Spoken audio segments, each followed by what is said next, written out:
اتنی باتیں خواجہ صاحب نے سنی. جب بے گناہ آدمی کو یہ باتیں سننی پڑتی ہیں پھر دل بڑا ٹوٹتا ہے, پھر بڑی تکلیف ہوتی ہے. حضرت کہنے لگے یارو تمہاری مرضی. شمس الدین تمش کی آواز گونجی, فرمایا جیسے انہوں نے کہا ویسے کیا جائے گا. 3 دن کے لیے عدالت برخاست کر دی جاتی ہے. چیم گوئیاں ہونے لگی, پھبتیاں کسی جانے لگی. تیسرے دن شام کا وعدہ تھا, چوتھے دن عدالت جانا تھا. قطب الدین بختیار کاکی کے پاس لوگ آ کے افسوس کرتے تو آپ بولتے نہیں. یہاں تو لوگ صفائیاں دیتے ہیں, بولتے نہیں. فرماتے یار میں گڈی تے ہاتھ ڈور سجن دے, وہ جینج رکھے میں اونج ہی رہنا ہے, جیسے اس کی مرضی ویسے. جیڑیاں گڈیاں آپ پہ اڈیاں ہو نہ چڑھن اونچائیاں, وہی گڈیاں اونچیاں اڈیاں جڑیاں سائیاں آپ چڑھائیاں. فرمایا ٹھیک ہے جیسے وہ رکھے میں راضی ہوں. اللہ اکبر. تیسرے دن کی مغرب کا وعدہ تھا. جب مغرب کا سورج ڈوب گیا نا, بڑے قافلے اجمیر سے آئے پر معین الدین نہ آیا. وعدہ کیا تھا یار نے آؤں گا دن ڈھلے. وہ خواجہ غلام فرید صاحب رحمۃ اللہ تعالیٰ علیہ فرمایا کرتے تھے نا, کوا کھانے لگا آنکھیں تو کہنے لگے کاغا اے تن سارا ہی کھائیو, میرا چن چن کھائیو ماس, میرے 2 نین نہ کھائیو, مینو پیا ملن دی آس. نے کہا سارا کھا جا, آنکھیں چھوڑ دے. اس نے کہا تھا میں آؤں گا, انتظار لمبا ہو گیا ہے پر میری امید تو نہیں نہ ٹوٹی. مغرب کی اذان ہوئی تو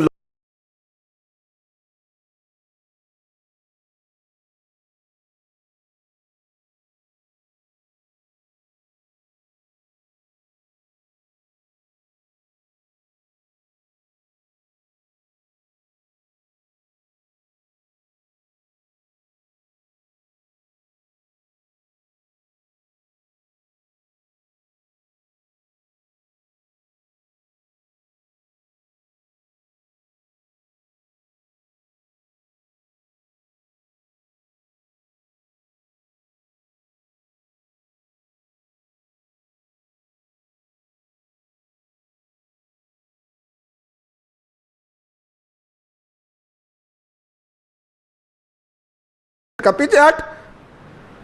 تو زیادہ عزت والا ہے کہ یوسف زیادہ عزت والا تھا؟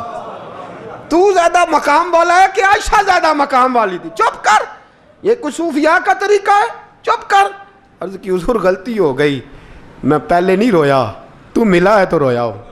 میں پہلے نہیں تڑپا, میں نے شکوا نہیں, تو ملا ہے. اپنا ہی کو ملے تو دکھ یاد آتے ہیں نا. فرمایا چپ کر, جا سلطان سے کہہ دے سویرے نماز کے بعد عدالت لگا دے. سویرے جب عدالت لگی نا تو خواجہ معین الدین صاحب بازو پکڑا خواجہ قطب صاحب کا, نکلے تو دیکھا لائنیں لگی ہیں, مجمع لگا ہے, آنکھوں میں آنسو آ گئے. کہا حضور آپ کیوں روتے ہیں؟ فرمایا میرا دل تھا لوگ میرے قطب کی شان دیکھنے آئے, یہ کتنے بدبخت ہیں, میرے قطب کی رسوائی دیکھنے آئے. کتنے نالائق ہیں, رسوائی دیکھنے اتنے آئے ہیں, شان دیکھنے آتے ہی نہیں. اللہ اکبر. جب میدان لگا خواجہ صاحب پہنچے, عورت کو کہنے لگی اللہ سے ڈر جا, وقت تھوڑا ہے, تو مر جائے گی. کہنے لگی مجھے داستانیں نہ سنائیں. قاضی صاحب سے کہنے لگے قاضی صاحب آپ حقیقت حال سے آگاہ ہیں, خیال کریں. کہنے لگے خواجہ صاحب دلیلیں نہ دیں, گواہ لائیں, واز نہ کریں. خواجہ صاحب رحمۃ اللہ علیہ کہنے لگے گواہوں کو بلاؤ. گواہ آئے تو خواجہ معین الدین صاحب نے نظر, تم ہو میرے کتب پر, میرے کتب کے جرم کے گواہ. ان کی زبانیں کانپنے لگیں, ہاتھ کانپنے لگے. میں بولتے کیوں نہیں؟ جب ان کی نظریں جھکی تو بادشاہ کہنے لگا اگر اب تم نے گواہی نہ دی تو تمہیں میں مجرم بنا کے 80 کوڑے ماروں گا. کہنے لگا جی دیکھا ہے, جی دیکھا ہے ہم نے تہجد کے وقت. جب سب گواہیاں پوری ہو گئیں, عورت بھی تڑپ رہی ہے, رو رہی ہے, 2 مہینے کا بچہ گود میں ہے. اب بولیے بولیے. علماء ظواہر بھی کھڑے ہیں, حسد کرنے والے جلنے والے بھی کھڑے ہیں, ہندو تو ویسے ہی تالیاں بجا رہے ہیں. اجمیر کا بوڑھا, اور یہ آخری پھیرا تھا خواجہ معین الدین کا دلی میں. اس کے بعد ظاہراً دوبارہ نہیں آئے. اٹھے لاٹھی ٹکاتے ٹکاتے, اور میدان کے اندر جا کے نا, بڑے میدان میں مجمع تھا, سر سجدے میں رکھا. کہنے لگے یا اللہ میں ہندوستان مرضی سے نہیں آیا, تیرے رسول کا بھیجا آیا ہوں. پھر اٹھے اور کہنے لگے مولا تیرے نبی کا فرمان ہے کہ میری امت کے علماء بنی اسرائیل کے نبیوں کی طرح ہوں گے. اگر یوسف کے لیے بچہ بول سکتا ہے تو میرے کتب کے لیے بھی بولنا چاہیے. اگر یوسف علیہ السلام کے لیے بول سکتا ہے تو میرا قطب الدین بھی سچا ہے. اس کے لیے پھر اٹھے, اس بی بی کی طرف بڑھے. لوگ کہنے لگے نہ جانے اب کیا ہوگا.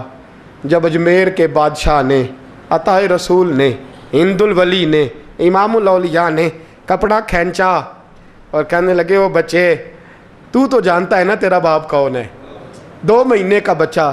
جب نانا بولا تو بی بی کہنے لگی اب کیا کر رہے ہو, بچے بھی کبھی بولے ہیں. میں بی بی چپ کر, ان اللہ علی کل شیء قدیر, میں کمزور رب کا ماننے والا نہیں, قدرتوں والے رب کا ماننے والا ہوں.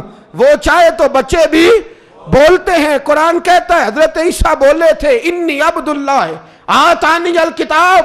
مریم بھی تو ولی اللہ تھی, وہ نبی تو نہیں تھی.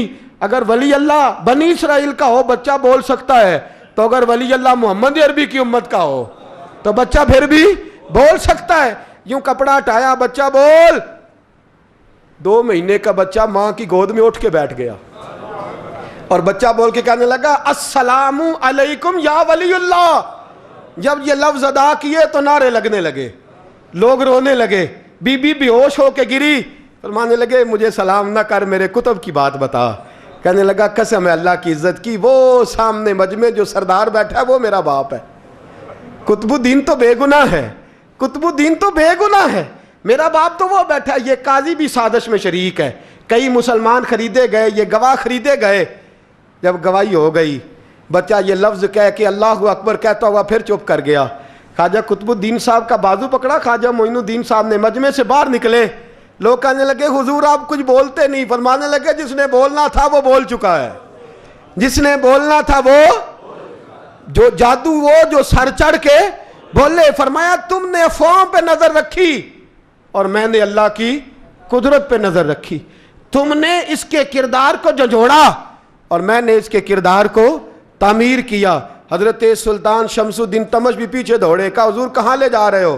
فرمایا کتب میرا ہے, میں جمائر ساتھ لے کے جا رہا ہوں. اب میں نے اپنا بچہ تمہارے سپرد, اب میرے پاس رہے گا. تم نے ستایا میری اولاد کو, اب یہ میرے پاس رہے گا, میں نے نہیں تمہیں دینا. لوگ راہیں بچھا کے, نظریں بچھا کے بیٹھ گئے, پاؤں میں گر گئے. کہنے لگے حضور ہمارے لیے نہیں, رسول اللہ کے دین کے لیے, ہمارے لیے نہیں, تعمیر شریعت کے لیے, ادائے سنت کے لیے چھوڑ جائیے. خواجہ صاحب کہنے لگے قطب الدین جا, تجھے چھوڑ کے جاتا ہوں, اب قیامت تک کوئی تیری رسوائی کی جرت نہیں کر سکے گا. عزیز یاد رکھ, نہ افواہوں پہ لگا کریں, نہ کسی برادری, کسی قوم, کسی شخص کے بارے میں ایسی باتیں. یہاں تو لوگ گھڑ گھڑ کے چیزیں لاتے, گھڑ گھڑ کے چیزیں لاتے, اور جن کی ہیں ان کے پاس بڑے دلائل ہیں اپنی صفائی پیش کرنے کے لیے. جو غربا مساکین ہوتے ہیں وہ بیچارے اپنی عزت پر لگا ہوا داغ دھو بھی نہیں پاتے. ہم بڑا لوگوں پر دھبا لگا کے ثابت کر گزرتے ہیں اور پھر صدیاں گزر جاتی ہیں. تیری میری غربت نے کیا مجھ کو زمانے میں بدنام, تیری دولت نے تیرے عیب چھپا رکھے ہیں. اللہ کا قرآن کہتا ہے جب خبر پہنچے تو تحقیق کر, خیال کر, اس کے بعد پھر آگے اس کو بیان کر. اللہ ہمیں سمجھنے کی توفیق دے. آخر دعوان ان الحمدللہ.